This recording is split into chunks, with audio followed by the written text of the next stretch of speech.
Sa video na ito, malalaman mo kung paano ang pinakamadaling paraan sa paglalagay ng subtitle sa mga video nyo. Teka, kung sa YouTube video ang mapapanood, bakit kailangan pa natin ito may auto-subtitle sa YouTube? Ang pag-on o enable ng auto-subtitle sa inyong mga YouTube video ay hindi perfect sa spelling at sa mga names at sa mga pronunciation na nadedetect niya. Lalo na kung gumagamit ka ng local language or dialect mo. Di ito exactly pareho ng subtitle na maaring ma-auto-detect ni YouTube. Depende pa ito sa pronunciation and accent na nagsasalita sa video. Bakit mahalaga ang subtitle sa video? Kahalaga ng video na may subtitle dahil hindi lang nationwide makikita ang video mo, kundi pati global audience. Mas madalas sila nanonood kapag naintindihan nila every single word na sinasabi mo at maaaring mag-stay sila ng matagal sa video mo. Sa mga mahinang pandinig o walang pandinig, malaking tulong ito sa mga tao na hindi malimitahan na maintindihan ang gusto nilang panoorin sa video mo. Sa maiingay na lugar, sa pag-commute, sa pagpanood ay no problem kahit madaming tao ay patuloy nilang maintindihan ang video kahit wala silang earphone o headset. Minsan kasi hassle sa busy person ang may earphone kasi may mga wire pa nakalawit kasi hindi naman lahat naka-wireless. Ang YouTube algorithm naman, kung isa kang content creator, bawat word kapag English ay pasok ito sa system ni YouTube. Dahil walang mata si YouTube, ang kanyang nakikita lamang ang mga words sa video mo ay siyang dahilan para i-recommenda ang video mo sa top list sa search ng mga tao.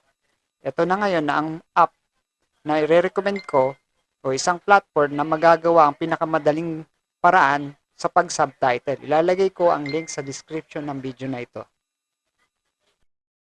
Click mo lang yung link sa description sa baba ng video na ito.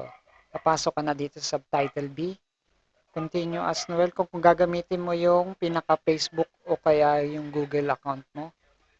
Kasi meron na ako ditong dati, magbe-verify na lang siya dun sa aking two-step verification sa aking mobile phone.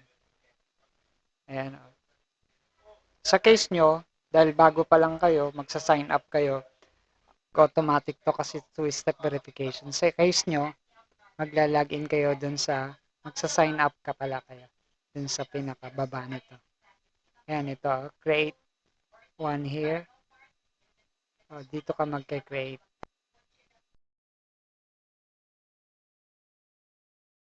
Ayan, ayan, o. Ayan, register ka na dyan.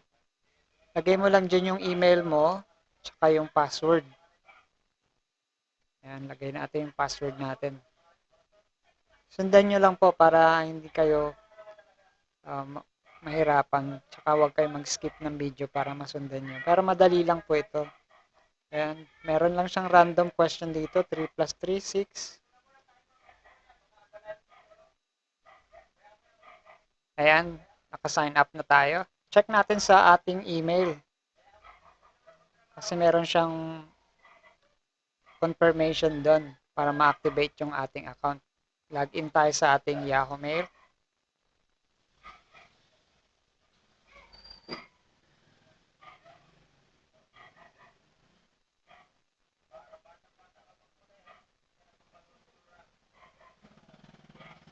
Ayan, confirm account.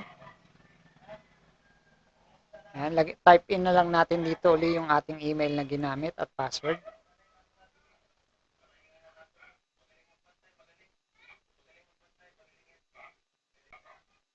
Okay. Login. Ayan, okay na siya. Mag-upload na tayo ngayon ng files natin or link. Ayan, click mo lang to. Ayan. I-upload natin yung, ayan, English ang gagamitin nating subtitle. Kuhain natin yung video natin na download dun sa ating folder. Ayan, check natin. Ayan siya, ayan. Ating folder. Ayan, upload na lang natin.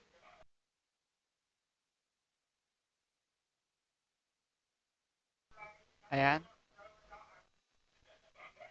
Ito nga pala yung mga format na pwede nyo makuha. MP4, tsaka 1 GB file size. MP4, MOV, WMB, tsaka ABI. Ito na. Ayan. Itutur ka lang niya doon sa pinaka-website kung ano yung mga pwede mong pindutin.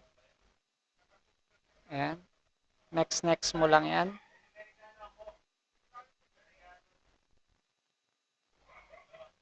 Ayan. Okay, next mo lang. Eh, makikita mo dito sa yellow, yan na yung pinaka-subtitle mo.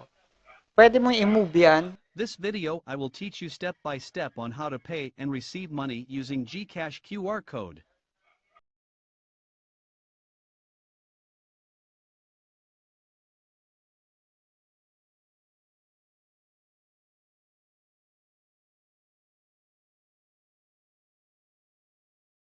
Money by getting to know free app and Sa website. Tagalog, hindi gaanong natapat, kaya This aayusin mo. video you will learn the 3 types of QR code in GCash app Yung features. yellow na yan, pwede mo i-adjust. Number 1. Receive money via QR code. It's mean you will be generating QR code from your GCash app to be scanned by a person that will pay you. Number 2 is to pay using QR code. This time, you will generating code to pay them, and third one is to pay merchant QR code. This Yan, di ba ang galing? Tapat na tapat siya, parang wala ka nang gagawin dito. Mariban lang dun sa mga pangalan. At usually, kapag Tagalog yung ginagamit mo na language, hindi siya gaanong tumatapat at saka iba-iba yung spelling. So, madali mo na lang siyang i-edit dito sa right side mo para may correct mo siya. Tapos yung sa time frame niya, pwede mong i-adjust yung pinaka-yellow na yan kung saan mo gustong itapat. Pero sa case natin, English yung ating ginamit, kaya madali. Dito mo makikita yung download na button kapag ready na siya. Pero kailangan muna nating i-export. Babalik tayo dun sa ating ginagawa. Ayan, meron siyang export dito sa super titles saka subtitles. Ayan. Next mo lang yan kasi meron kang lalabas ng ganito kapag bago ka lang. Dito na tayo sa export. Check mo lang kung meron pang mali. Para sure.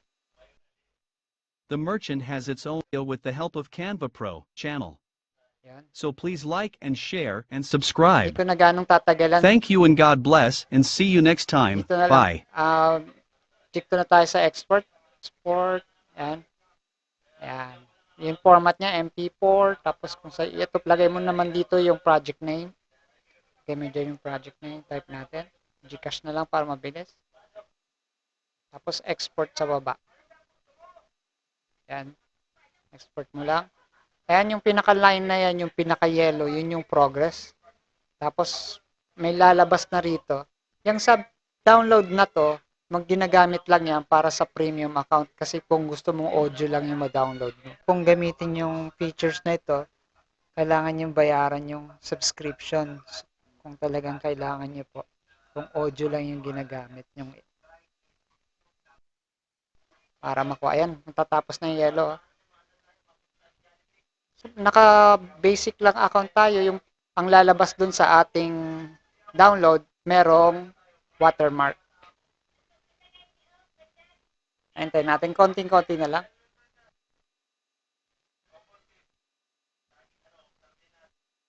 Ayan, download na siya, andun na siya.